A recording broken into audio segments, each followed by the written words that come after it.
At our last all leaders meeting, Bob gave the treasurer's report as normal.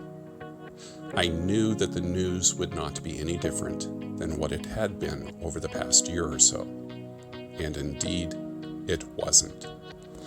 Every month, we have needed to spend about $5,000 to $6,000 more than what our income has been. Our reserves are draining very fast. Bob showed that we only have about $20,000 left in our account. But money is not the only thing that is being depleted and threatening the life of our church. The water well has run dry, and the county has an ordinance against any building for public meetings that does not have water for drinking and water for toilets. We are in health code violation and must come back into compliance.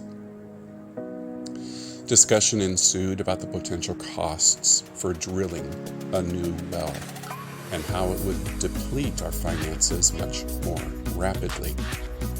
Bob also spoke about large quarterly payments that we would need to make this month, which will cause our finances to take a big hit as well.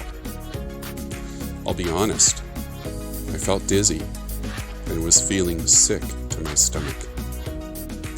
When Bob concluded his treasurer's report, he did something that I have never witnessed before from any treasurer that I've worked with over the years. His manner throughout the report had been calm and matter-of-fact. That is usually how treasurers give their reports. But what Bob did different made me lift my head, put a big smile on my face, and steadied my dizziness and brought immediate relief to my achy stomach. Bob put down his report, looked us all in the eye, and said, "It's just money. Money will always come and go. It is no obstacle to God, and our faith is not in money." Everyone in the room agreed.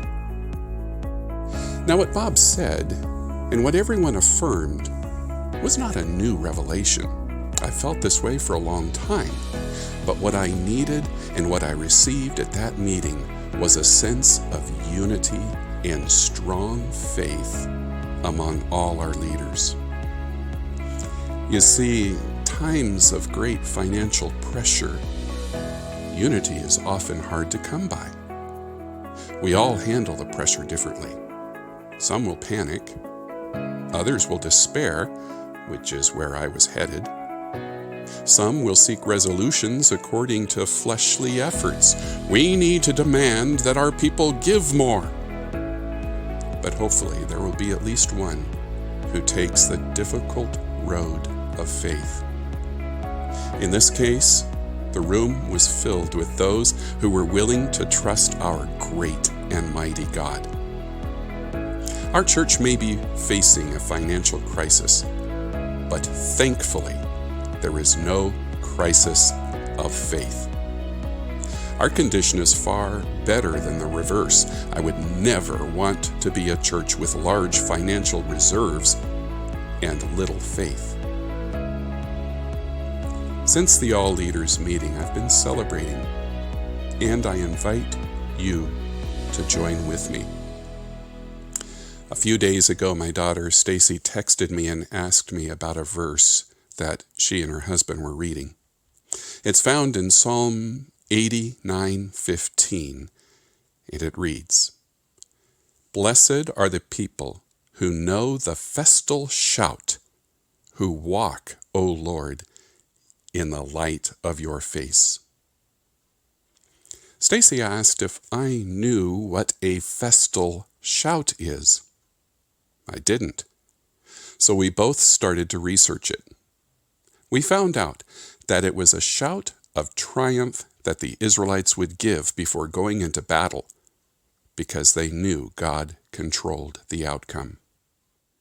And it also is used as an impulsive shout of joy in their religious ceremonies. David appears to be doing this in Psalm 27:6. And now my head shall be lifted up above my enemies all around me, and I will offer in his tent sacrifices with shouts of joy. You may have guessed where I'm going with this. I'm about to say, God is with us. Will you respond with a festal shout of hallelujah? Ready? Here we go. God is with us.